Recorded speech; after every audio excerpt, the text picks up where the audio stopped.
सदाशिवसमारम्भां शङ्कराचार्यमध्यमामस्मदाचार्यपर्यन्तां वन्दे गुरुपरम्परां श्रुतिस्मृतिपुराणानाम् आलयं करुणालयं नमामि भगवत्पादं शङ्करं लोकशङ्करं शङ्कराचार्यं केशवं बादरायणं सूत्रभाष्यकृतौ वन्दे भगवन्तौ पुनः पुनः ईश्वरो गुरुरात्मेति मूर्तिभेदविभागिने व्योमवद्व्याप्तम् श्री चिद्गणगणेशाय नमो मह्यं सुखं नित्यं सप्रकाशं व्यापकं नामरूपयोधिष्ठानं बुद्धिबोध्यं बुद्धेर्तुक्तिम् अपारं सर्ववेदान्तवेद्यं प्रत्यक्परं तदेव नमस्त्वं निश्चितामतिः।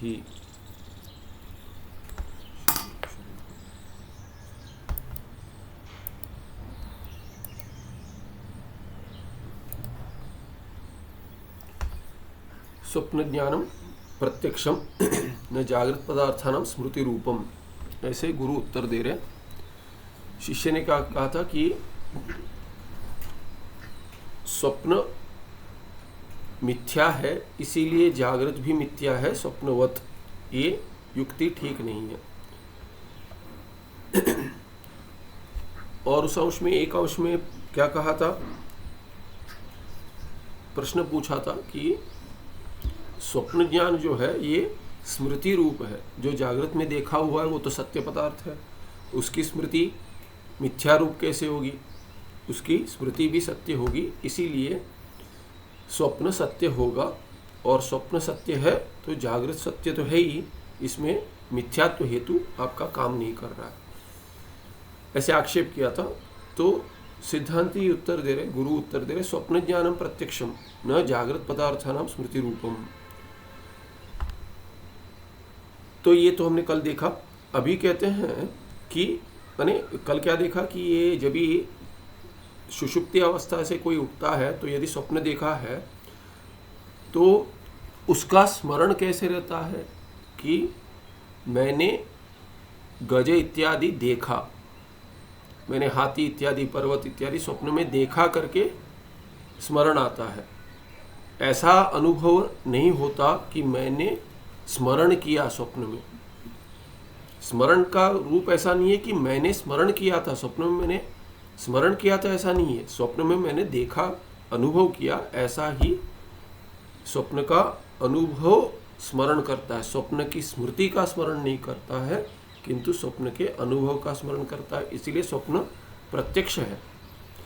तो स्वप्न ज्ञान प्रत्यक्ष है। अभी क्या कहते हैं कि ये संस्कार जन्यम ज्ञान स्मृति रीति कथ्यते, संस्कार से जो उत्पन्न होता है ज्ञान वो उसको स्मृति कहते हैं।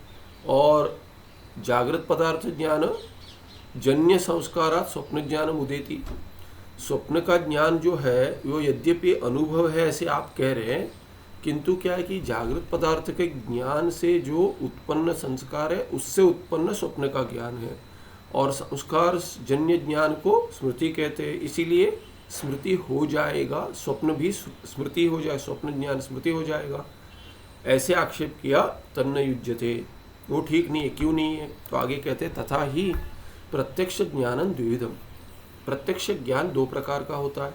एकम अभिज्ञा रूप प्रत्यक्षम, अपरम च प्रत्यभिज्ञा रूप प्रत्यक्षम इति। कल यहाँ थे हम। तो प्रत्यक्ष ज्ञान दो प्रकार का होता है, एक क्या है अभिज्ञा रूप होता है और दूसरा प्रत्यभिज्ञा रूप होता है। क्या भेद है? तो कहते केवलम इंद्रिय सन्निकर्ष जन्यम ज्ञानम अभिज्ञा प्रत्यक्षम इति वर्ण्यते, यथा अयम गजः इति नेत्रेन्द्रिय सन्निकर्ष मात्रजन्यम गज ज्ञानम अभिज्ञा प्रत्यक्षम। जैसे कि हाथी देखा आपने, हाथी को देख रहे हैं, तभी क्या है कि नेत्र इंद्रिय सन्निकर्ष, सन्निकर्ष माने संबंध, तो नेत्र चक्षुरिंद्रिय, नेत्रेंद्रिय और गज का सन्निकर्ष हो गया, हाथी के साथ सन्निकर्ष हो गया। तो चक्षुरिंद्रिय का प्रमाण का यदि गज प्रमेय के साथ संबंध हो गया तो उससे प्रमा उत्पन्न होती है। क्या है वो? गज ज्ञानम। अयम गजः, उसका आकार क्या है? अयम गजः, ये हाथी है। तो ये जो ज्ञान है ये केवलम इंद्रिय सन्निकर्ष जन्यम ज्ञानम है। उसमें और किसी की अपेक्षा नहीं है, केवल इंद्रिय और विषय का संबंध हो जाता है, सन्निकर्ष। उससे उत्पन्न जो ज्ञान है उसको कहते हैं अभिज्ञा प्रत्यक्षम। अभिज्ञा प्रत्यक्षम, ये तो चक्षुर इंद्रिय का उदाहरण है। कोई भी इंद्रिय ले लीजिए, उसके विषय के साथ संबंध होगा तो ज्ञान उत्पन्न जो होता है उसको अभिज्ञा प्रत्यक्ष कहते हैं। अयम गजः, जैसे आगे पूर्व अनुभवजन्य संस्कारेण इंद्रिय सन्निकर्षेण च उत्पन्नम ज्ञानम प्रत्यभिज्ञा प्रत्यक्षम इति वर्ण्यते। तो दूसरा प्रत्यक्ष क्या है? प्रत्यभिज्ञा प्रत्यक्ष। उसमें क्या है? पूर्व अनुभवजन्य संस्कारेण, पूर्व कुछ अनुभव है उससे संस्कार उत्पन्न होता है, और पूर्व अनुभव जन्य संस्कारेण इंद्रिय सन्निकर्षणे च, तो इंद्रिय सन्निकर्ष जो अभिज्ञा प्रत्यक्ष के लिए चाहिए वो तो चाहिए इंद्रिय सन्निकर्ष, प्रमेय के साथ प्रमाण का सन्निकर्ष संबंध होता है। उस केवल उतना ही यदि पर्याप्त है तो उससे जो ज्ञान उत्पन्न होगा उसको अभिज्ञा प्रत्यक्ष कहेंगे। पर उसके साथ पूर्व अनुभव जन्य संस्कार भी है, उसकी भी अपेक्षा है, उसके साथ इंद्रिय सन्निकर्ष भी चाहिए, तब क्या होगा? उस ज्ञान को प्रत्यभिज्ञा प्रत्यक्षम कहते हैं। प्रत्यभिज्ञा प्रत्यक्षम इति वर्ण्यते। टिप्पण आगे देखेंगे। अभी उदाहरण देते हैं। यथा पूर्व अनुभूते गजे पुरतः दृष्टे सति सोयम गजः इति ज्ञानम प्रत्यभिज्ञा प्रत्यक्षम। क्या है? आपने हाथी देख लिया, पहले देखा था, तो पूर्व अनुभूते गजे, पहले आपने कोई हाथी का अनुभव किया, हाथी दिखा था आपको। अभी जाते जाते वही हाथी दिखा या दूसरे दिन क्षमा कीजिए किसी और दिन आपने उसी हाथी को देखा, उसी हाथी को देखा, तभी क्या है? पुरतः दृष्टे सति सोयम गजः इति ज्ञानम प्रत्यभिज्ञा प्रत्यक्षम। जैसे उस हाथी को माने कैसे वही हाथी पता है, माने कि उस हाथी के कुछ अलंकार है या कोई उसके साथ कोई माहुत है इत्यादि, या कुछ माने आभूषण पहना है इत्यादि, कुछ भी हो, उसी हाथी का स्मरण हो गया आपको। तो ये स्मरण नहीं है क्योंकि सामने दिख रहा है। हाँ, मैंने उस दिन देखा था, ये स्मरण है। इसी हाथी को उस दिन देखा था, पर वो स्मरण नहीं है। अभी क्या है कि जो अनुभव किया था, जिस हाथी को आपने पहले देखा था, वही सामने भी आ गया है। तो इसीलिए क्या है कि आपके यहाँ संस्कार भी है, पिछले बार जो हाथी को देखा था उस अनुभव का संस्कार है, और उस संस्कार के साथ जुड़कर आप सामने हाथी को देख रहे हो, तभी क्या होता है? प्रत्यभिज्ञा प्रत्यक्ष हो जाता है। सोयम गजा, उसका आकार क्या है? सोयम गजा। अयम गजा करके प्रत्यक्ष तो हो रहा है, पर सह, वो सह अंश जो है वो सह गजः अयम एव, ऐसा। जैसे हमने कल पाठ के अंत में देखा था, सोयम देवदत्ता, तो गजा की जगह देवदत्ता देखा था। सोयम देवदत्ता प्रसिद्ध उदाहरण है। तो ये स जो है वो तत्काल तद्देश विशिष्ट है, तो विशेषण है गज के लिए। सोयम गजा कहेंगे तो तत्काल तद्देश विशिष्ट गज, और अयम गजा है क्या है? एतत्काल एतद्देश विशिष्ट गजा। तो दोनों क्या है? दोनों में एकता होगी।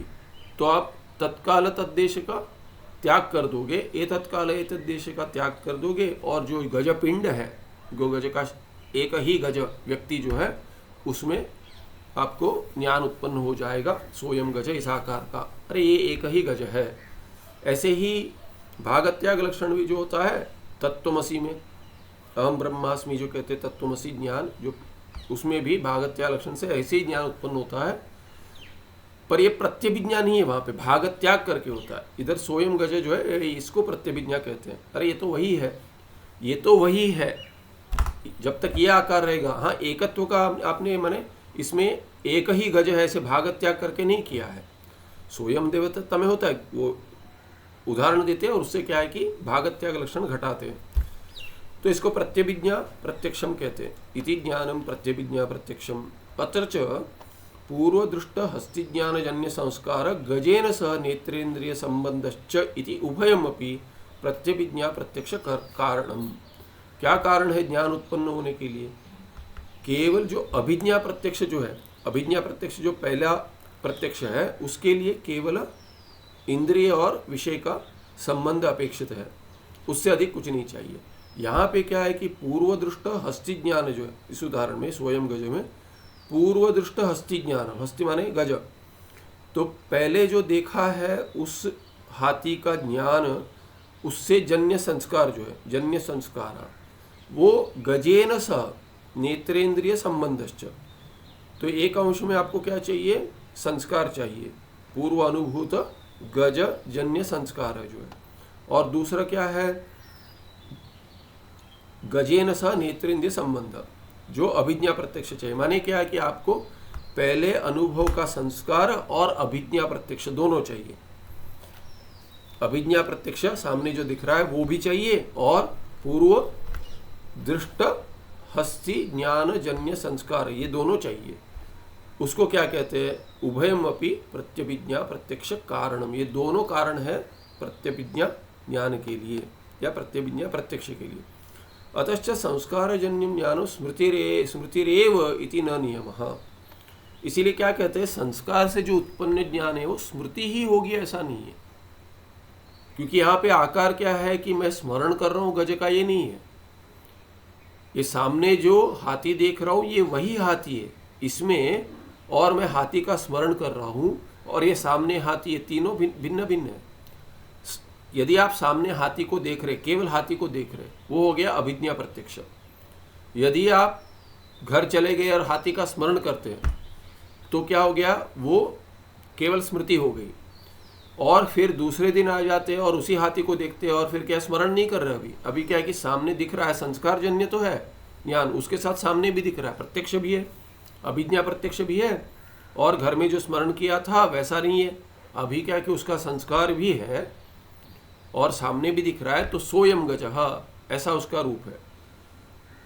तो तीनों में क्या भिन्नता है? अभिज्ञा प्रत्यक्ष में अयम गजः, स्मरण में अहम गजम स्मरामी, और आकार बता रहा हूं ज्ञान का। और प्रत्यभिज्ञा प्रत्यक्ष में क्या है? सोयम गजः, अरे ये तो वही हाथी है, ये हाथी है, हाथी का मैं स्मरण कर रहा हूं या कर रही हूं, और अभी दूसरी बार जब भी देख रहे उसी हाथी को, अरे ये तो वही हाथी है। तीनों के आकार में अंतर है। पहले में तो कोई संस्कार की अपेक्षा नहीं है, पहले में तो क्या है कि ये सामने प्रत्यक्ष दिख रहा है, केवल इंद्रिय और विषय का संबंध अपेक्षित है, वही कारण होगा। दूसरे में क्या है कि उस अनुभव से जन्य संस्कार कारण है स्मृति के लिए। तीसरे में अनुभवजन्य संस्कार भी कारण है, और सामने जो विषय दिख रहा है उसके साथ इंद्रिय का सन्निकर्ष भी चाहिए, ये दोनों कारण है।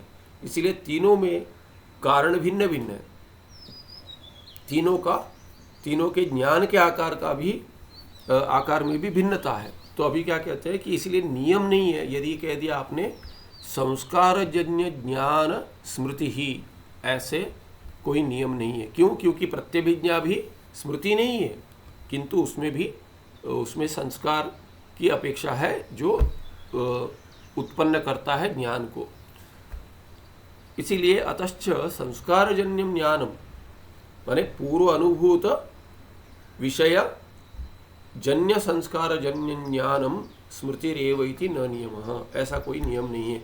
प्रत्यभिज्ञा प्रत्यक्ष से अभी संस्कार जन्यत्वात्। क्यों? क्योंकि प्रत्यभिज्ञा जो स्मृति नहीं है वो प्रत्यक्ष है, और उसके लिए भी संस्कार की अपेक्षा है, तो वो भी संस्कार जन्य ही है। परंतु इंद्रिय सन्निकर्षम अंतरा केवल संस्कारजन्यम ज्ञानम स्मृति ज्ञानम इति कीर्त्यते। तो आपको क्या है कि एक उपाधि है, तर्क भाषा में कहते हैं उपाधि, इसको क्या कहना पड़ेगा? आपको केवल करके एक विशेषण जोड़ना पड़ेगा।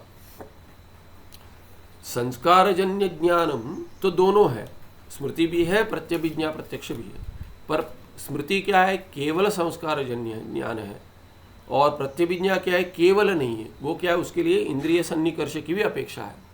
तो इंद्रिय सन्निकर्ष और संस्कारजन्य ज्ञान दोनों मिलकर क्या है कि ये प्रत्यभिज्ञा प्रत्यक्ष है। और स्मृति क्या है? केवल संस्कारजन्य ज्ञान है वो। तो इसीलिए यदि आपने कह दिया कि संस्कारजन्य ज्ञान स्मृति ही होगी, वो ठीक नहीं है, क्योंकि संस्कारजन्य ज्ञान का क्या है कि उसमें वो तो उसकी अपेक्षा वो कारण इसके लिए भी बनता है, प्रत्यभिज्ञा प्रत्यक्ष के लिए भी बनता है, इसलिए अतिव्याप्ति हो जाएगी। यदि आप कहेंगे संस्कारजन्य ज्ञानम स्मृति ही, ऐसे लक्षण करेंगे जो पूर्व पक्षी कह रहा है, माने पूर्व पक्षी माने शिष्य पूछ रहा है, शिष्य कह रहा है कि संस्कारजन्य ज्ञान स्मृति कहते हैं, तो इसमें तो संस्कारजन्य ज्ञान है स्वप्न में, इसीलिए स्वप्न स्मृति हो जाएगी।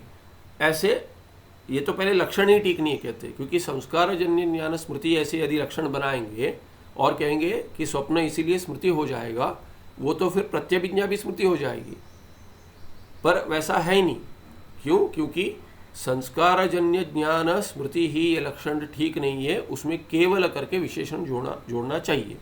केवल संस्कार जन्य माने और किसी की अपेक्षा नहीं है। यदि संस्कार मात्रजन्यम कहना पड़ेगा तो संस्कार मात्रजन्यम ज्ञानम स्मृति ही, या केवल संस्कारजन्यम ज्ञानम स्मृति ही, तब ठीक है लक्षण। तो कहते हैं परंतु इंद्रिय सन्निकर्षम अंतरा, इंद्रिय के सन्निकर्ष के बिना, उसके अपेक्षा के बिना ही केवल संस्कार से उत्पन्न ज्ञान जो है उसको स्मृति कहेंगे। इति कीर्त्यते। हाँ, अभी इतना हो गया, प्रत्यभिज्ञा प्रत्यक्ष में अतिव्याप्ति नहीं हुई। यदि अभी पूर्व पक्षी माने शिष्य कहेगा इंद्रिय सन्निकर्ष तो स्वप्न में है नहीं, स्वप्न में तो इंद्रिय सन्निकर्ष है नहीं, केवल संस्कारजन्य ज्ञान ही स्मृति, ऐसे यदि रूप स्वप्न में भी हम मान लेंगे तो स्वप्न तो स्मृति ही हो जाएगी। तो उसके लिए उत्तर देते हैं, वो देखने से पहले एक बार टिप्पण समाप्त कर लेते हैं। टिप्पण था इस पर कि प्रत्यभिज्ञा प्रत्यक्षम पर टिप्पण था, लंबा टिप्पण है। कहते हैं प्रत्यक्ष ज्ञान सामग्री सहित संस्कार जन्य ज्ञानम प्रत्यभिज्ञा प्रत्यक्षम इति कथ्यते। क्या लक्षण है? प्रत्यक्ष ज्ञान सामग्री सहित संस्कार जन्यम ज्ञानम, ये हो गया प्रत्यभिज्ञा प्रत्यक्ष का लक्षण। तो क्या है? संस्कारजन्य ज्ञानम, संस्कारजन्यम ज्ञानम, ये एक दल है। दूसरा दल क्या है? प्रत्यक्ष ज्ञान सामग्री, ये दूसरा दल है। तो दोनों को जोड़ देंगे सहित, तो संस्कारजन्य ज्ञानम तो चाहिए, किंतु माने संस्कार तो चाहिए, संस्कारजन्य ज्ञानम नहीं, प्रत्यभिज्ञा संस्कारजन्य ज्ञान तो है, माने संस्कार से उत्पन्न तो है ज्ञान, किंतु वो प्रत्यक्ष ज्ञान सामग्री के साथ है। प्रत्यक्ष ज्ञान भी है साथ में, सामने जो हाथी दिख रहा है वो प्रत्यक्ष ज्ञान भी चाहिए, उसके साथ क्या है? उसके साथ साथ माने प्रत्यक्ष ज्ञान के लिए क्या क्या सामग्री है? चक्षुर इंद्रिय चाहिए या कोई इंद्रिय चाहिए, और विषय चाहिए, और सन्निकर्ष चाहिए। तो वस्तुतः क्या है कि इंद्रिय और विषय का सन्निकर्ष होना चाहिए, ये प्रत्यक्ष ज्ञान की सामग्री है। तो उसके साथ संस्कार भी चाहिए, पूर्व अनुभूत संस्कार, वो दोनों जब होंगे उससे जो उत्पन्न होता है ज्ञान, उसको प्रत्यभिज्ञा प्रत्यक्ष कहते हैं। माने प्रत्यक्ष ज्ञान सामग्री जन्य ज्ञान और संस्कार जन्य ज्ञानम, ऐसे दोनों जो अंक है उस वैसे दोनों कारण बनते हैं, उसको प्रत्यभिज्ञा प्रत्यक्ष कहते हैं। संस्कार सहित इंद्रिय जन्यम ज्ञानम प्रत्यभिज्ञा प्रत्यक्षम इति लक्षणस्य बाह्य प्रत्यभिज्ञा प्रत्यक्षे संभवे अपि आंतर प्रत्यभिज्ञा प्रत्यक्षे अस्य लक्षणस्य असंभवात् अव्याप्ति स्यात्। तो क्या कह रहे हैं कि जो मूल में लक्षण दिए हैं, क्या दिया है? संस्कार सहित इंद्रियजन्य ज्ञानम, ऊपर ये जो आगे दिए हैं जो कि केवल संस्कारजन्य ज्ञान स्मृति दी है, ठीक है। इंद्रिय सन्निकर्षम अंतरा करके भी उसमें विशेषण जोड़ा है इन्होंने। ऊपर देखिए प्रत्यभिज्ञा ज्ञान के लिए क्या कह दिया? पूर्व अनुभव जन्य संस्कारेण इंद्रिय सन्निकर्षेण च उत्पन्नम ज्ञानम। तो उसका लक्षण बताया क्या? उसको एक ही समस्त पद में डाल दिया कि प्रत्यक्ष ज्ञान सामग्री सहित संस्कारजन्य ज्ञानम प्रत्यक्षम। अभी यदि संस्कार सहित इंद्रियजन्यम ज्ञानम प्रत्यभिज्ञा प्रत्यक्षम ऐसे लक्षण देते, ऊपर जो दिए देखिए, पूर्व अनुभवजन्य संस्कारेण इंद्रिय सन्निकर्षण च उत्पन्नम ज्ञानम। तो पूर्व अनुभवजन्य संस्कार और इंद्रिय सन्निकर्ष, इसमें क्या दिए? पूर्व ये संस्कार सहित इंद्रियजन्यम ज्ञानम, तो शॉर्ट फॉर्म में कर दिए। उसको यदि प्रत्यभिज्ञा प्रत्यक्षम कहेंगे, जो मूल में कहा है, उसमें क्या होगा? इति लक्षणस्य बाह्य प्रत्यभिज्ञा प्रत्यक्षे संभवे अपि। तो बाह्य प्रत्यभिज्ञा प्रत्यक्ष ठीक है, उसमें क्या है? बाह्य प्रत्यभिज्ञा माने बाहर हाथी जो दिख रहा है, सोयम देवदत्ता या सोयम गजः, इसमें तो संभवान माने ये संस्कार सहित इंद्रियजन्य ज्ञानम प्रत्यभिज्ञा प्रत्यक्षम, ऐसा जो लक्षण बना है वो वहाँ पे घट रहा है, क्योंकि सोयम गजः ये संस्कार सहित इंद्रियजन्यम ज्ञानम है। इंद्रियजन्य ज्ञान भी है अयम गजः, और सह गजः अयम। तो सह गज में क्या है? संस्कार सहित भी है वो। अरे वो गज है ये, वो हाथी है ये। इसीलिए वहाँ तो बाह्य प्रत्यभिज्ञा प्रत्यक्ष में संभव है ये लक्षण। संभवे अपि, यद्यपि ये लक्षण बाह्य प्रत्यभिज्ञा में घट रहा है, आंतर प्रत्यभिज्ञा प्रत्यक्षे अस्य लक्षणस्य असंभवात्। आंतर प्रत्यभिज्ञा में ये लक्षण अव्याप्ति, असंभवात् अव्याप्ति स्यात्, अव्याप्ति हो रही है, माने भीतरी जो प्रत्यभिज्ञा हो रही है उसमें ये लक्षण बैठ नहीं रहा है। कैसे? जैसे बता रहे, तस्मात् प्रथम उक्तमेव उभयविध प्रत्यभिज्ञा प्रत्यक्ष साधारणम निर्दुष्टम लक्षणम। तो ये प्रत्यक्ष ज्ञान सामग्री सहित संस्कारजन्यम प्रत्यभिज्ञा प्रत्यक्षम करके जो कह दिए, प्रत्यक्ष ज्ञान सामग्री, ये प्रत्यक्ष ज्ञान सामग्री कह दिए, ये प्रत्यक्ष ज्ञान सामग्री, इसमें इंद्रिय करके शब्द का प्रयोग नहीं किया इन्होंने। जो मूल में कहा है संस्कार सहित इंद्रियजन्य ज्ञानम कहा है। ऊपर देखिए, पूर्व अनुभवजन्य संस्कारेण इंद्रिय सन्निकर्षेण च उत्पन्नम। तो इंद्रिय सन्निकर्ष किसके साथ होगा? इंद्रिय तो बाहर जाती है, तो इंद्रिय का सन्निकर्ष बाह्य विषय के साथ होगा, और उसके साथ पूर्व अनुभूत जो उसका संस्कार यदि है तो सोयम गजः, सोयम देवदत्ता इत्यादि प्रत्यभिज्ञा प्रत्यक्ष ज्ञान उत्पन्न हो जाएगा। उसमें तो ये लक्षण बैठ रहा है। पर आंतर प्रत्यक्ष जो है, भीतर जो होता है प्रत्यक्ष, उसके लिए क्या है कि अभी देखिए, अपना सुख प्रत्यक्ष है, ठीक है, मेरा सुख मुझे प्रत्यक्ष है, वो तो इंद्रियजन्य नहीं है। सुख यद्यपि उत्पन्न हो रहा है, सुख का ज्ञान जो कह रहा हूं मैं, कि देखिए बाह्य हाथी देख लिया, हाथी देख कर इसी को देख लीजिए, अयम गज, अरे ये तो कल देखा था वही हाथी, अरे देखो देखो वही हाथी है, कितना सुंदर है।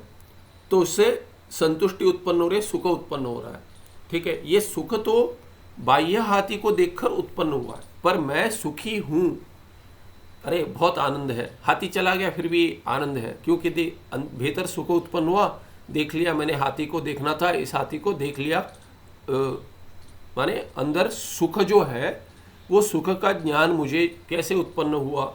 सुख का ज्ञान तो साक्षी से उत्पन्न होता है, साक्षी प्रत्यक्ष है, वो साक्षी प्रत्यक्ष है। तो अभी जो सुख उत्पन्न हुआ, वो जो भीतर आंतर प्रत्यक्ष है, वो बाह्य प्रत्यक्ष नहीं है वो।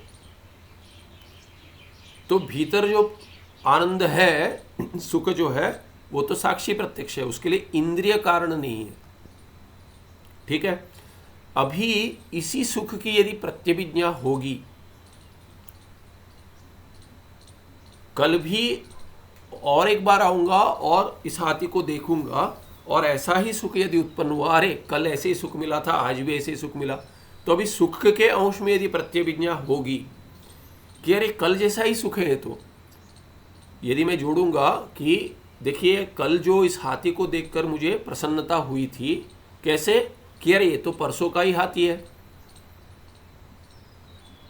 पर कल क्या स्वरूप था उसका? अरे ये तो कल का ही हाथी है, सोयम गजा, ऐसे आकार से मुझे आनंद प्राप्त हुआ था। और आनंद जो प्राप्त हुआ तो साक्षी प्रत्यक्ष है। और उसके बाद परसों माने तीसरे दिन जब भी चला गया तभी क्या हो गया कि तभी उस हाथी को देखा, और सोयम गजा ऐसा ही आकार है। पर ये कौन सा हाथी है? ये परसों देखा था वही हाथी है, कल देखा था वही हाथी है, ये तो कल भी देखा था परसों भी देखा था, ये तो वही हाथी है। और उससे भी आनंद उत्पन्न हुआ। अभी ये जो आनंद साक्षी प्रत्यक्ष है उसमें यदि प्रत्यभिज्ञा होगी, क्या ज्ञान होगा उसके बाद कि अरे ये तो सुख जो उत्पन्न हो रहा है ये तो कल भी ऐसा ही सुख हुआ था मुझे। तो ये क्या है कि सोयम आनंद या तद इदम सुखम करके साकार से अजय, अरे तदिदम सुखम, ये तो वही सुख है जो कल प्राप्त हुआ था। ऐसे जो प्रत्यभिज्ञा होगी वो तो इंद्रिय जन्य नहीं है, तो अभी उसमें अव्याप्ति हो जाएगी, माने ये लक्षण उसको नहीं कह रहा है, उसमें नहीं पहुंच रहा। तो ये कह रहे हैं कि ये संस्कार सहित इंद्रिय जन्य ज्ञानम प्रत्यभिज्ञा प्रत्यक्षम, ऐसे कहेंगे अरे ये तो वही आनंद है, वो ज्ञान है, ये तो वही आनंद है। उसमें क्या है कि वो आनंद इंद्रिय जन्य नहीं है, साक्षी प्रत्यक्ष है। सुख, अरे ये तो सुख है, सुख का ज्ञान जो है, सुख यद्यपि गज से उत्पन्न हुआ है, गज को देखकर गज प्रत्यक्ष से या प्रत्यभिज्ञा से भी, फिर भी क्या है कि जो आनंद उत्पन्न हुआ है सुख, वो सुख का जो ज्ञान है वो साक्षी प्रत्यक्ष है, साक्षी जन्य है। तो इसीलिए क्या है कि साक्षी से ही सुख का ज्ञान हुआ है तो वो इंद्रिय जन्य नहीं है, इतना ही कहना। साक्षी प्रत्यक्ष है माने इंद्रिय जन्य नहीं है। अभी इंद्रिय जन्य नहीं है तो संस्कार सहित इंद्रिय जन्य ज्ञान न होने से, संस्कार सहित तो है, संस्कार है, कल के सुख का मुझे संस्कार है सुख अनुभव का, और आज क्या है, आज भी सुख हो रहा है, पर वो इंद्रिय जन्य सुख ज्ञान नहीं है, सुख का ज्ञान।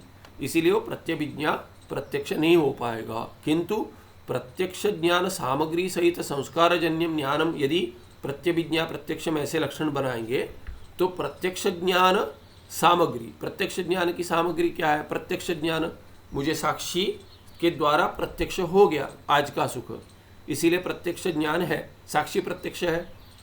अब अभी का सुख जो है आज का, तो ये सुख जो है सुख का ज्ञान जो है वो प्रत्यक्ष ज्ञान सामग्री सहित है, सामग्री सहित ज्ञान है। और संस्कारजन्य भी है, कल के सुख के अनुभव का उसका भी संस्कार है और संस्कार से उत्पन्न ज्ञान है। तो इसीलिए क्या है कि ये कल का सुख है, ये आज का सुख जो है कल का सुख वही सुख है, ऐसे जो ये रूप है आनंद का। अरे ये तो कल वैसे ही वास्तविक क्या है कि कल का सुख करके नहीं होगा, कल जैसा ही सुख है ऐसे होगा, कल भी ऐसे।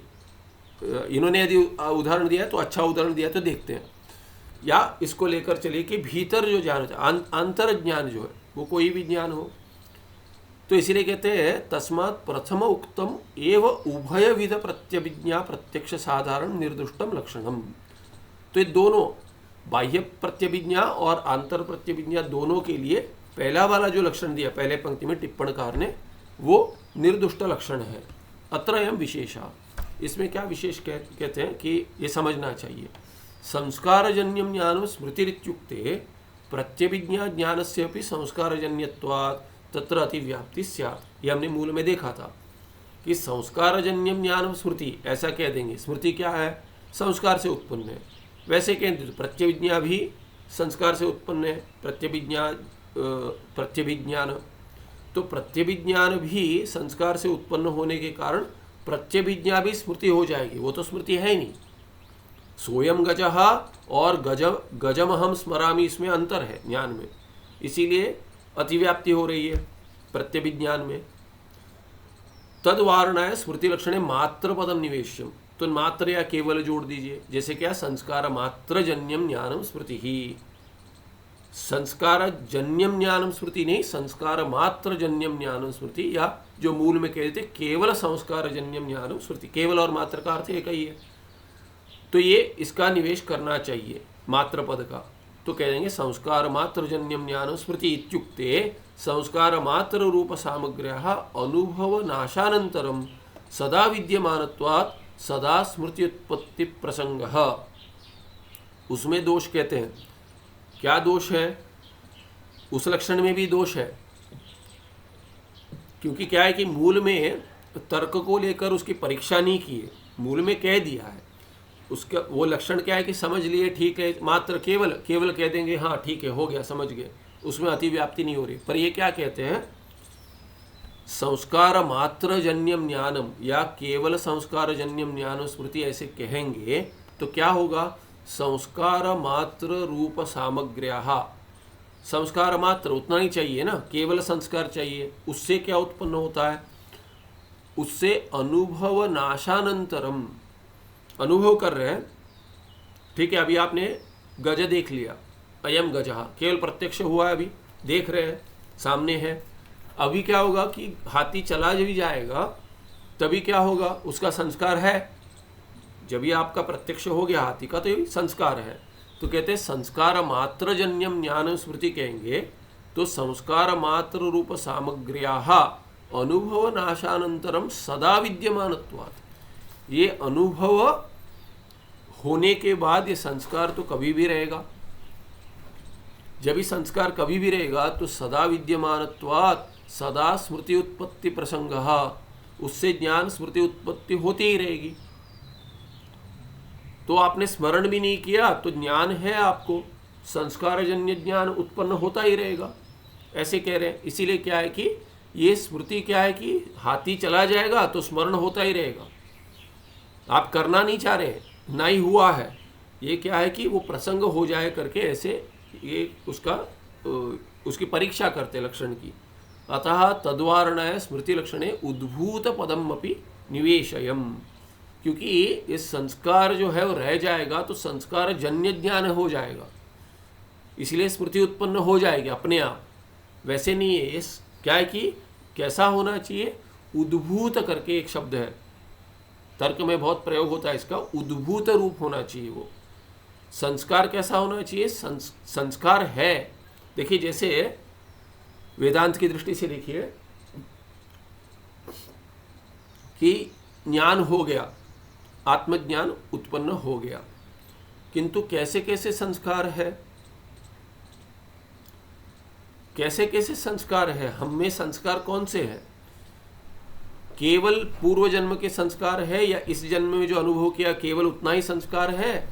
माने आज तक मैंने जो भी अनुभव किया है इतने वर्षों में केवल उसका संस्कार है कि पूर्व जन्म का संस्कार है, या केवल पूर्व मनुष्य जन्म का संस्कार है, या एक ही कौन सा भी जन्म हो पिछले जन्म का संस्कार है? ऐसे ऐसे कहेंगे, या आज तक जितने जन्म लिए उन सभी जन्म में जो जो अनुभव किया है वो सभी का संस्कार है? वास्तविक मेरा जन्म अनादि है, माने अभी तो ये इस शरीर का जन्म हुआ है, मैं उसके साथ जुड़ा हुआ हूँ, तो संस्कार मुझ में कितने जन्मों का है? अनादि काल से जितने जन्म हुए वो सभी जन्मों का है संस्कार।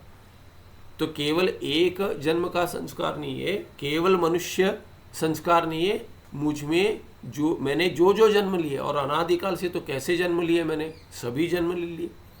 ऐसा कोई जन्म नहीं है जो मैंने नहीं लिया है। जीव के पास सभी जन्मों के संस्कार है। कीट के भी संस्कार है, पुरुष के भी संस्कार है, स्त्री के भी संस्कार है, कुत्ते के भी पुरुष स्त्री दोनों के संस्कार है, हाथी के भी है। जो जो आप सोच सकते हैं, जो जो नहीं सोच सकते, वो सभी संस्कार है। देवता के संस्कार है, राक्षस के संस्कार है, क्रूर संस्कार है, बहुत ही अच्छे संस्कार भी है, करुणा इत्यादि संस्कार भी है, सभी संस्कार है। किंतु अभी क्या कहते हैं लोग, अरे इसके संस्कार अच्छे हैं या बुरे हैं, कितना देखकर कहते हैं? जो उद्भूत है वो देखकर कहते हैं, जो इस जन्म में अभिव्यक्त है। उद्भूत का क्या अर्थ हो जाएगा? अभिव्यक्त है। जो समझ आ रहे हैं कि अच्छा ऐसे संस्कार मुझ में हैं, क्योंकि मैं ऐसे क्यों, मारे मेरा स्वभाव ऐसे क्यों है? स्वभाव है, अरे स्वभाव है कह रहे थे, मेरे स्वभाव, आपके स्वभाव, बिल्ली के स्वभाव, कुत्ते के स्वभाव, देवता के स्वभाव, इसमें बहुत अंतर है। क्यों है? मनुष्य में ही यद्यपि दोनों एक साथ एक ही कुटुंब में क्या है कि जुड़वा भी यदि जन्म लिए हैं तो भी स्वभाव में थोड़ा अंतर होगा, थोड़ा तो होगा। क्यों? क्योंकि दोनों के संस्कार भिन्न है। कौन से संस्कार भिन्न है? सभी में सभी संस्कार है, तो दोनों में भिन्न कैसे संस्कार है? क्योंकि उद्भूत अभिव्यक्त संस्कार भिन्न है, जो प्रारब्ध में आए हैं वो संस्कार भिन्न है। वैसे ही अभी यहाँ क्या कह रहे हैं? उद्भूत पदमपि निवेशयम। क्यों? क्योंकि नहीं तो क्या है कि हाथी को देख लिया आपने, एक उदाहरण जो ऊपर उदाहरण गया, अयम गजा, ये हाथी, इस हाथी को देख लिया, अनुभव के बाद क्या हो जाएगा? या तो हाथी चला गया या आप चले गए, चले आते आते ही उस संस्कार, वो संस्कार है, उस संस्कार से उत्पन्न हो जाएगा ज्ञान। संस्कार है तो ज्ञान उत्पन्न होगा, ऐसा नहीं। तो कहते हैं उद्भूत पदमपि निवेशम। तो क्या लक्षण हो जाएगा? तथा च उद्भूत संस्कार मात्र जन्यम, केवल संस्कार मात्र जन्यम नहीं, उद्भूत संस्कार मात्र जन्यम ज्ञानम स्मृति ही इति निर्दुष्टम स्मृति लक्षणम। तो उद्भूत संस्कार देना चाहिए कि जो संस्कार अभिव्यक्त हो रहा है, माने उसका जो प्रभाव भी हो रहा है, उसी से यदि जन्य है उसको स्मृति कहेंगे। और जो जो संस्कार है, अभी आज सभी संस्कार नहीं उत्पन्न हो रहे, संस्कार है इस जन्म में, किंतु कभी वो संस्कार उद्भूत हो जाएगा। तब क्या है कि जैसे प्रारब्ध में बहुत सारे संस्कार है, उसमें भी उद्भूत क्या होता है? सभी एक साथ नहीं होते, कुछ थोड़ा आज आ जाएगा, फिर शाम को कुछ उत्पन्न हो जाएगा आज ही। ऐसे क्या है कि जैसे कहते अरे आज गाना सुनने का मन कर रहा है, क्यों? कहते वो संस्कार है, वो अभी उद्भूत हो गया। प्रारब्ध में तो है, क्योंकि पर 4 दिन पहले था, अभी 3 दिन नहीं था, आज फिर से लग रहा है कि गाना सुने, क्यों? क्योंकि संस्कार उत्पन्न हो गया।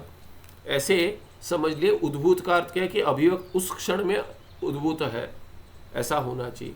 उद्भूत पद दूसरे माने तर्कशास्त्र में लक्षण में भिन्न उस लक्षण में जोड़ देते हैं कि जैसे कि रूप, कि कहाँ आता है कि रूप, यदि रूप क्या है? चक्षुरिंद्रिय ग्राह्य है।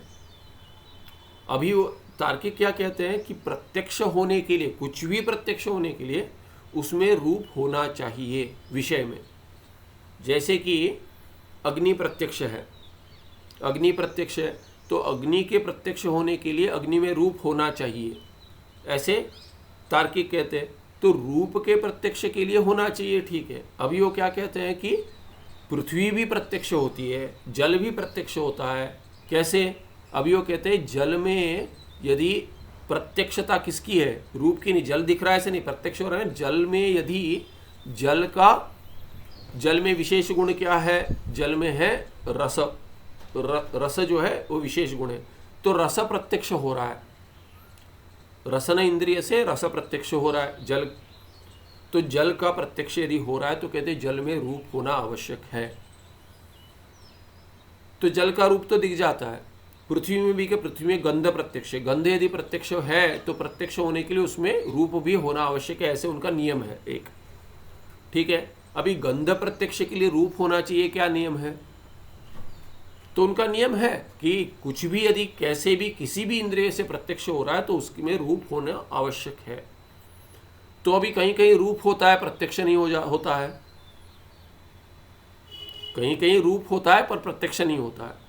तब क्या कहेंगे? जैसे परमाणु इत्यादि, परमाणु जल का परमाणु या अग्नि का परमाणु है, वो प्रत्यक्ष क्यों नहीं होता है? परमाणु तो नहीं दिखता, परमाणु जल का माने रसास्वाद भी नहीं होता, परमाणु पृथ्वी का गंध भी ग्रहण नहीं होता, क्यों? तो कहते उद्भूत होना चाहिए। तो कहीं कहीं उद्भूत है, कहीं उद्भूत नहीं है इत्यादि बहुत करते हैं। या तो क्या कहते हैं ग्रहण योग्यता होनी चाहिए, इंद्रिय ग्रहण योग्यता इत्यादि वो दल जोड़ देते हैं। तो कहीं कहीं ये उद्भूत का भी ऐसे शब्द आता है जहाँ रूप है पर उसका प्रत्यक्ष नहीं होता, तो कहते हैं उद्भूत रूप नहीं है, वहाँ पे रूप है पर उद्भूत नहीं है, तो इस अर्थ में होता है। तो वैसे यहाँ संस्कार है पर उद्भूत नहीं है, तब क्या है कि वो स्मृति नहीं होगी। उद्भूत संस्कार मात्र जन्यम ज्ञानम स्मृति ही, ऐसे उन्होंने लक्षण दे दिया। आगे क्या है कि ये अभी कहते हैं कि स्वप्न में आपने क्या किया था? परंतु इंद्रिय सन्निकर्ष मंतरा केवल संस्कार जन्यम ज्ञानम स्मृति ही ज्ञानम इति कीर्त्यते, ऐसे आपने लक्षण बना दिया और उसका शोधन कर दिया टिप्पण में। अभी स्वप्न में है ऐसे यदि कोई कह देगा, स्वप्न में है, स्वप्न में स्मृति आपने लक्षण दे दिया निर्दुष्ट, उसमें आपने उद्भूत संस्कार मात्र जन्यम कह दिया, तो चलिए उद्भूत संस्कार स्वप्न में है, दिखता है ऐसे, यदि आक्षेप करेगा कोई, शिष्य पूछेगा, तो उसका उत्तर क्या देंगे? स्वप्ने जायमानम गजादि ज्ञानम न संस्कार मात्र जन्यम। उद्भूत संस्कार मात्र जन्यम टिप्पण को लेंगे तो स्वप्न में जो उत्पन्न होता है, जायमानम उत्पन्नम, गजादि ज्ञानम, गज देख रहे हैं, पहाड़ देख रहे हैं, नदी इत्यादि देख रहे हैं, सब कुछ देख रहे हैं, सूर्य देख रहे हैं, ये सब जो देख रहे हैं आप स्वप्न में, वो गजादि ज्ञानम न संस्कार मात्र जन्यम, उसमें केवल उद्भूत संस्कार नहीं है। क्या है? उससे उत्पन्न नहीं हुआ है केवल, अपितु निद्रा रूप दोष जन्यम अपि। दूसरा कारण आप भूल गए, कहता है सिद्धांति, कहते हैं ये दूसरा कारण भूल गए, उसमें दोष भी है, दोष से उत्पन्न होता है स्वप्न। कैसा दोष? निद्रा रूप दोष चाहिए उसमें। यदि आप सोएंगे नहीं तो आपको स्वप्न नहीं आएगा। तो कोई पूछेगा अरे डे ड्रीमिंग, दिन में तारे दिखते, कहते दिन में देखता है कुछ, तो उसमें क्या है? उसमें भी क्या है कि निद्रा दोष है। कैसी निद्रा? सामने जो चल रहा है जागृत अवस्था, उसको भूल जाता है, उससे उसका वो लीन हो जाता है। जैसे अरे मैंने नहीं सुना, कहते कि उस अंश में तो निद्रा है। तो अभी यदि कुछ पूछ लिया, मैंने आपको पूछ लिया और व्याकरण का पाठ चल रहा है, क्या बोला अभी? सूत्र को बोलो, फिर से सूत्र पढ़ा दिया, इसका अर्थ समझाओ। मैंने नहीं सुना करके बोल देंगे, तो क्या पूछूंगा? क्या सो रहे थे? सो रहे थे तो तभी क्या मैं नहीं पूछूंगा, पर कोई पूछ लेगा सो रहे थे क्या, तो आंख लग गई। सो रहे थे नहीं पूछूंगा, मैं गुड मॉर्निंग कह दूंगा। तो वैसे कि अर्थ एक ही है कि सो गए थे क्या, उसकी जगह क्या, अरे अच्छा बढ़िया, जाग गए, अच्छा है, तो ये ऐसे कहेंगे। तो उसका अर्थ क्या है कि कहीं ध्यान भटक गया था, माने क्या कि जागृत से तो निद्रा लग गई, जागृत से जो सामने चल रहा है उसमें निद्रा, अपना प्रपंच बना लिया, इसीलिए उसको डे ड्रीमिंग कहते हैं। यहाँ पे क्या है कि जब भी सो रहे हैं, सुषुप्ति अवस्था में जाते हैं, तब क्या होता है, जागृत पूरा लीन हो जाता है, उससे फिर स्वप्न प्रपंच में जाते हैं। जागृत लीन नहीं होगा तो स्वप्न में नहीं जा पाएंगे, इसीलिए सुषुप्ति बीच में आती है, ऐसे कहते हैं। भगवान मांडुक्य का कारिकाकार कहते हैं ऐसे कि किसी अवस्था से दूसरे अवस्था में जाने में, माने स्वप्न से जागृत में, जागृत से स्वप्न में जाने में आपको बीच में सुषुप्ति आती है, तो भुलाने के लिए। इसीलिए क्या कि निद्रा रूप दोष जन्यम अपि, क्या ये संस्कार मात्र जन्यम नहीं है गजादि ज्ञानम स्वप्न में, किंतु निद्रा रूप दोष जन्यम अपि। यदि आप सोए हैं, वहां पे न हाथी है, न पहाड़ है, न कुछ है, आपके कमरे में न पहाड़ है, न नदी है, न हाथी है, वो सब चला गया, माने निद्रा रूप दोष आ गया। उसके बाद क्या है? उसके बाद गजादि दिख गए, हाथी देख लिया, पर्वत देख लिया और नदी इत्यादि देख लिया। ये कैसे देखा? क्योंकि निद्रा आ गई, आपने पूरा जागृत प्रपंच लीन कर दिया, उसके बाद स्वप्न प्रपंच का निर्माण किया। तो इसीलिए क्या है कि निद्रा रूप दोष भी चाहिए। गजादिर इव स्वप्ने कल्पित इंद्रियादिकम अपि वर्तते। तो क्या कहते हैं?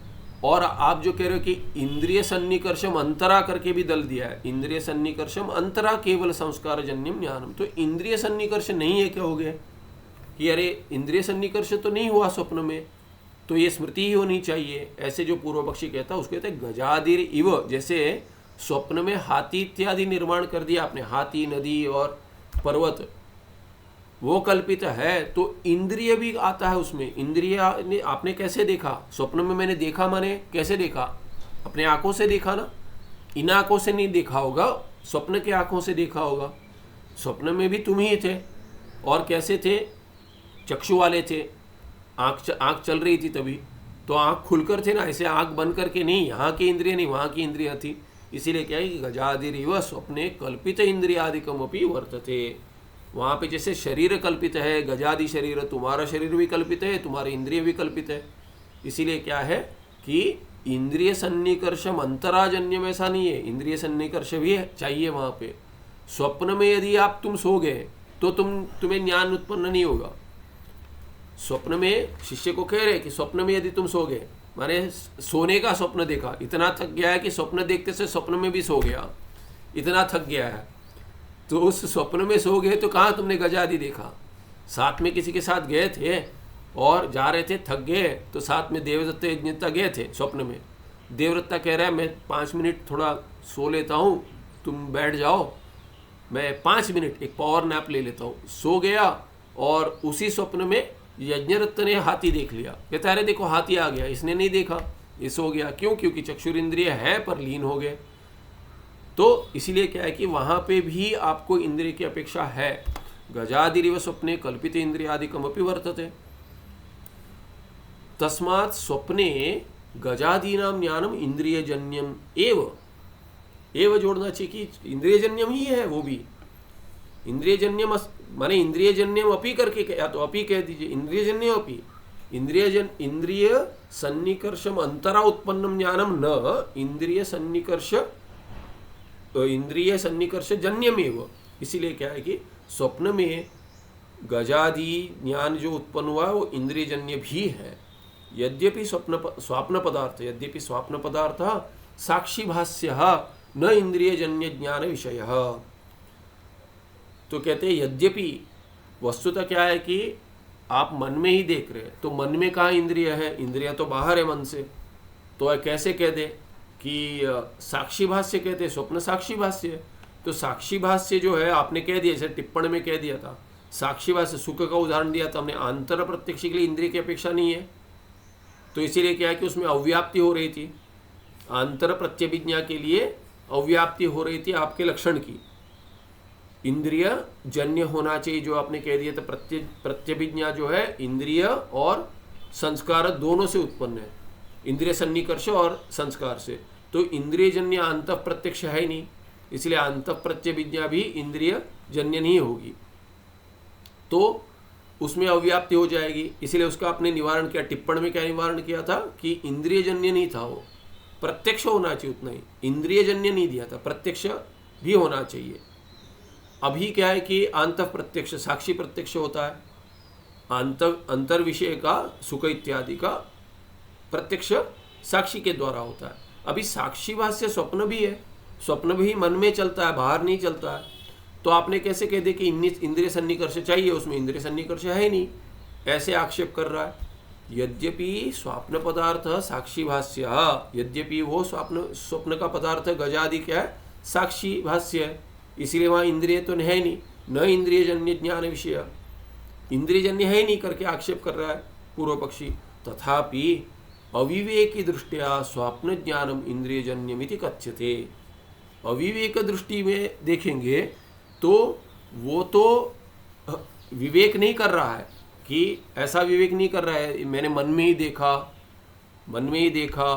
वहाँ पे आंखें इत्यादि नहीं थी, वो नहीं कह रहा। आंखें थी, उसकी आंखें थी, सुन रहा था, हाथी का गर्जन सुन रहा था, तो इत्यादि वो तो इंद्रियजन नहीं है। इसीलिए स्वप्न में भी इंद्रिय है उसके, तो वो नहीं कह रहा कि मन में ये सब चल रहा था। तो स्वप्न में क्या, स्वप्न में मैं ऐसा देखा करके वर्णन करता है ना कि मैंने मन में ऐसी कल्पना की करके नहीं कह रहा। वो विवेक करेगा तो मैंने कल्पना की मन में हाथी के, ऐसे कहेगा। पर कोई भी स्वप्न के बारे में ऐसे बात नहीं करता। कैसे करता है बात कि मैंने ऐसे देखा, ये सुना, हाथी का गर्जन सुना, तो फिर हाथी थोड़ा इस ओर आ गया तो हम भाग गए, ऐसे कहेगा। तो हम भाग गए कहेगा, ना कि ऐसे कहेगा। माने वर्णन यदि ऐसे करे कि जैसे वास्तविक लक्षण को लेकर साक्षी भाष्य है, तो कहेगा अरे मैं इसमें साक्षी, हाथी का साक्षी था, हाथी के गर्जन का साक्षी था, फिर हाथी के घूमने का साक्षी था, फिर वो हाथी घूम गया तो मैं मेरे भय का साक्षी था, फिर मैं भाग गया उसका भी साक्षी था, तो भागने का साक्षी था, ऐसे कहना पड़ेगा। ऐसे कोई बात नहीं करता। तो अविवेकी होकर ये बात करता है कि स्वप्न में हाथी देखा, उसके गर्जन को सुना, वो घूम गया तो मैं डर गया और भाग गया। ऐसे कल्पना की करके नहीं कहता कोई। स्वप्न कल्पना ऐसे मानकर ही कहते, अरे ऐसा हो गया अनुभव, तो ऐसे डर के बारे में मैं जाग गया, अच्छा लग रहा था, देखते समय सुंदर लग रहा था हाथी, पर घूमते ही डर आ गया, तो मैं डर के मारे मैं जाग गया, भागते भागते देखा कि मैं यहाँ पर हूँ, हाँ पसीना छूट रहा था, ऐसे कह रहा था, ठंड में भी पसीना छूट रहा था, ऐसे कह डर गया था। तो इत्यादि जो वर्णन है ये तथापि अविवेकी दृष्टिया स्वप्न ज्ञानम, स्वप्न अज्ञानम करके कह दिए, स्वप्न ज्ञानम होना चाहिए यहाँ पे, अ करके अज्ञान नहीं, स्वप्ना ज्ञानम नहीं, स्वप्न ज्ञानम इंद्रियजन्यम इति कथ्यते। तथा च स्वाप्न पदार्थ ज्ञानम न जागृत पदार्थ गोचरा स्मृति ही। तो इतना हो गया कि स्मृति तो नहीं है, कि स्वाप्न पदार्थ ज्ञानम जो है, जो जागृत पदार्थ गोचर स्मृति तो नहीं है। आप ये नहीं कह रहे हो कि उसी हाथी को मैंने यहाँ देखा, ऐसे प्रत्यभिज्ञा भी नहीं है स्वप्न, और ना ही स्मृति है उस हाथी का मैंने स्मरण किया स्वप्न में, ऐसा नहीं कह रहे हो। हाँ, स्वप्न में यदि स्मरण कर रहे हो तो स्मरण किया करके कह सकते हो, पर स्वप्न में आपने देखा तो देखा करके ही कहेंगे, उसको स्मरण किया स्वप्न में ऐसा नहीं कहेंगे कोई, इसीलिए वो स्मृति तो नहीं है। ये हो गया एक अंक। दूसरे में कहते किंच निद्रातः प्रबुद्ध पुरुषः वदति स्वप्ने अद्य गजम अहम अपश्यम। ये हमने देख लिया है इति, कि कैसा वर्णन करता है। निद्रातः प्रबुद्ध, जो निद्रा से उठ गया, जागृत अवस्था में आ गया, वो क्या कहता है? वो कहता है स्वप्ने अद्य, आज मैंने स्वप्न में क्या, गजम अहम अपश्यम, मैंने हाथी को देखा, इति ऐसे वर्णन करता है, ऐसे बोलता है। स्वाप्न गज ज्ञानम यदि स्मृति स्यात् तथा प्रबुद्धा स्वप्ने अद्य गजम अहम अस्मार्शम इति वदेत। यदि स्मृति होती तो क्या कहता कि यदि स्वाप्न गज ज्ञान यदि स्मृति होती तो स्यात्, यदि ये संभावना में, माने शक्यार्थे लिंग, विधिलिंग का शक्यार्थ में प्रयोग, स्यात् यदि होता ऐसे, तदा प्रबुद्ध माने जो स्वप्न से उठ गया, जाग गया, वो क्या कहता? निद्रा से उठने और कहता स्वप्ने अद्य, आज मैंने स्वप्न में गजम अस्मार्शम, मैंने हाथी का स्मरण किया। ऐसे कोई नहीं कहता, मैंने हाथी को देखा सुना कहता है, ना कि मैंने हाथी का स्मरण किया। इति वदेत माने ये वदेत भी क्या, शक्यार्थिलिंग, ऐसे बोलता पर नहीं बोलता। न तो कोपी तथा वदती, ऐसे कोई भी नहीं कहता, कि ऐसे कोई नहीं कहता मैंने हाथी का स्मरण किया, मैंने हाथी का शब्द का स्मरण किया, कोई नहीं कहता, मैंने सुना, मैंने देखा, ऐसा ही प्रयोग करता है। तस्मात् न स्वप्ने जागृत पदार्थ विषयिणी स्मृति, जागृत पदार्थ के विषय की स्मृति तो स्वप्न में है नहीं। ये हो गए 2 अंक। तीसरे अंक में कहते हैं अपिच, और क्या है? जागृति दृष्टानाम अथवा श्रुतानाम पदार्थानाम एव ज्ञानम स्वप्ने जायते इति नास्ति नियमः। ऐसा कोई नियम नहीं है कि जागृत अवस्था में जागृति दृष्टानाम, जागृत अवस्था में देखा है, अथवा श्रुतानाम या सुना हुआ है, क्या पदार्थ, सुने हुए पदार्थ या देखे हुए पदार्थानाम एव, देखे हुए पदार्थों का ही ज्ञानम स्वप्ने जायते इति नास्ति नियम। ऐसा कोई नियम नहीं है कि जागृत में आपने देखा सुना होना चाहिए वही स्वप्न में आएगा, ऐसा नहीं है कहीं। अपितु जागृति अज्ञात पदार्थान विज्ञानम स्वप्ने भवति। कहीं कभी कभी होता है ऐसे कि जागृत अवस्था में नहीं देखा है ना सुना है, पर ऐसा कुछ हो जाता है, पता नहीं क्या देखा, कुछ तो देखा कुछ तो सुना, पहले कभी ऐसा अनुभव ही नहीं किया, वैसा हो जाता है। पहले कभी मैंने अनुभव किया ही नहीं, वो स्वप्न में आ जाता है। जैसे उदाहरण देते हैं, यह जन्मनि कदापि अदृष्टस्य अश्रुतस्य च विलक्षणस्य नहीं, हाँ, अपितु जागृति अज्ञात पदार्थानपि ज्ञान स्वप्ने भवति। यह जन्मनि, इसी जन्म में, कदापि अदृष्टस्य अश्रुतस्य च विलक्षणस्य पदार्थस्य ज्ञानम अपि कदाचित स्वप्ने भवति। इस जन्म में ना सुना है न देखा है, पिछले जन्म का तो स्मृति तो है ही नहीं, संस्कार है, किंतु इस जन्म में मैंने कुछ देखा सुना नहीं है, वैसा भी आ जाता है, वैसा भी स्वप्न में आ जाता है।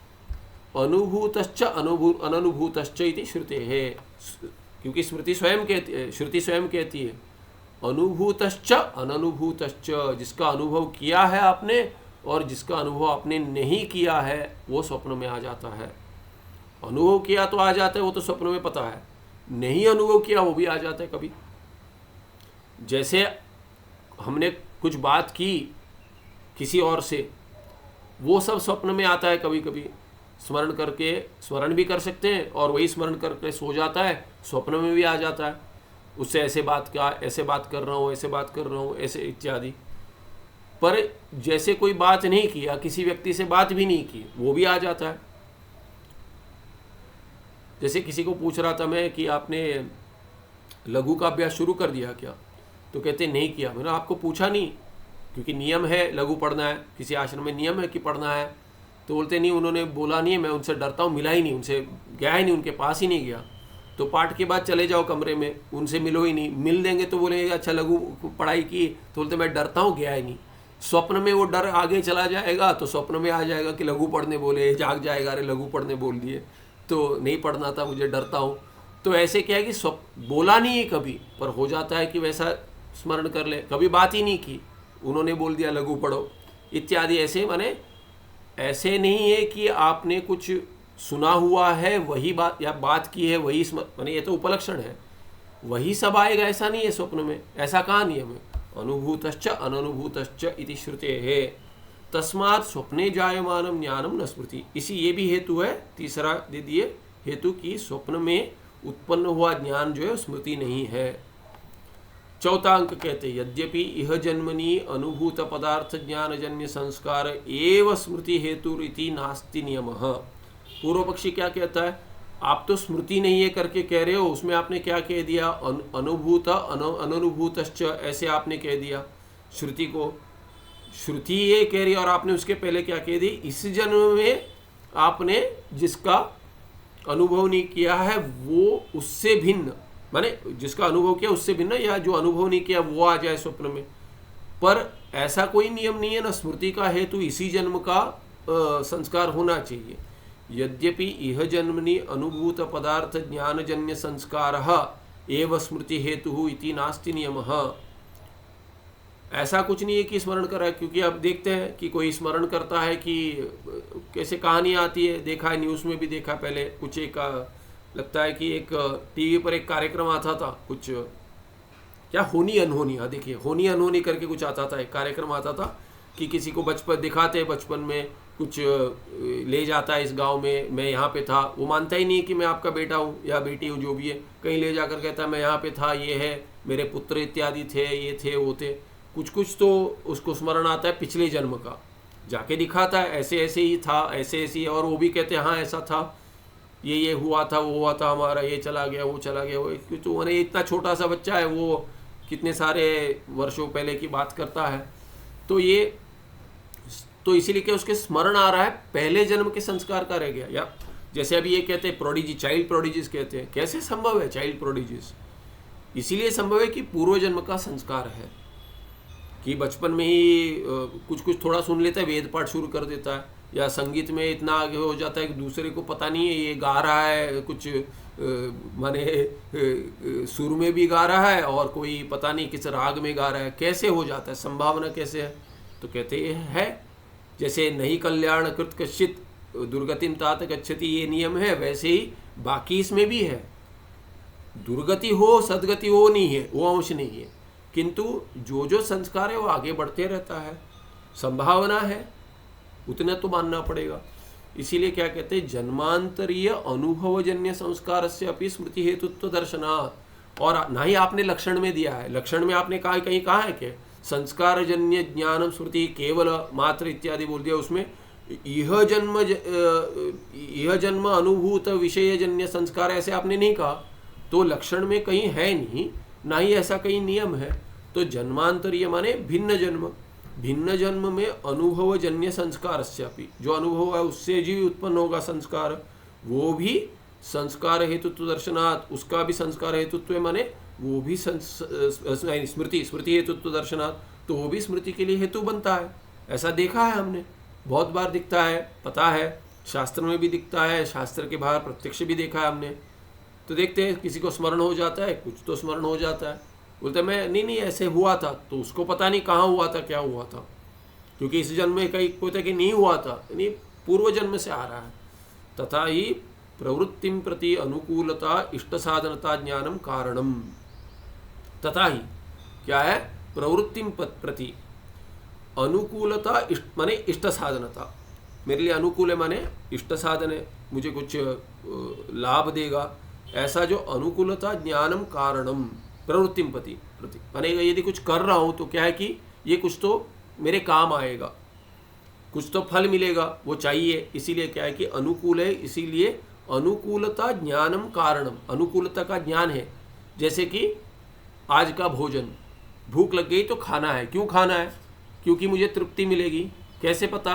बोलता है कि कल खाना खाया था, उससे तृप्ति हुई थी। वस्तुतः अनुमान लगा रहे हैं। आज का खाना जो है ये कल का खाना नहीं है। कल के खाने ने तृप्ति दी थी, आज का खाना भी तृप्ति देगा, ये कोई ऐसा कोई नहीं कह सकता। अनुमान लगा रहे हैं कि कल के खाने से तृप्ति मिली थी, ये भी खाना है, कल के खाने जैसा खाना है, तो सादृश्य है, इसीलिए तृप्ति देगा, ऐसे करेगा। तो क्या है कि कल के खाने के साथ भूख मिटी थी, इसीलिए भूख मिटना, भूख मुझे क्या है कि दुविधा देता है, पीड़ा देता है, वो भूख मुझे नहीं चाहिए, उसको रोग समझकर मिटा दूंगा। क्षुध पिपासा रोग मानते हैं, तो उसका निवारण क्या है? औषध। कैसा औषध? भोजन करना है। तो कहते हैं वो अनुकूलता है मेरे लिए, अनुकूलता का ज्ञान है, इसीलिए अनुकूलता ज्ञान से क्या हो जाएगा? ये कारण है तद अभावे प्रवृत्ति अदर्शनात्। क्यों? क्योंकि उसके अभाव में प्रवृत्ति नहीं होती।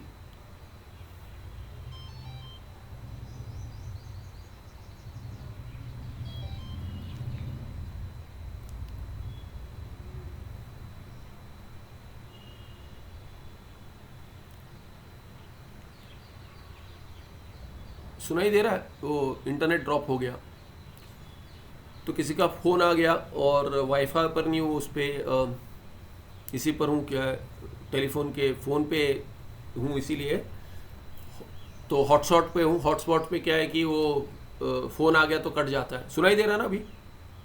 हाँ, तो ये समाप्त कर देते हैं इतना ही कि ये अगले पार्ट में देखेंगे इतना ही कि ये क्या है कि प्रवृत्ति जो है उसके लिए अनुकूलता ज्ञान कारण है। क्यों कारण है? क्योंकि तदभावे, माने अनुकूलता ज्ञान अभावे प्रवृत्ति अदर्शनात्, प्रवृत्ति नहीं होती।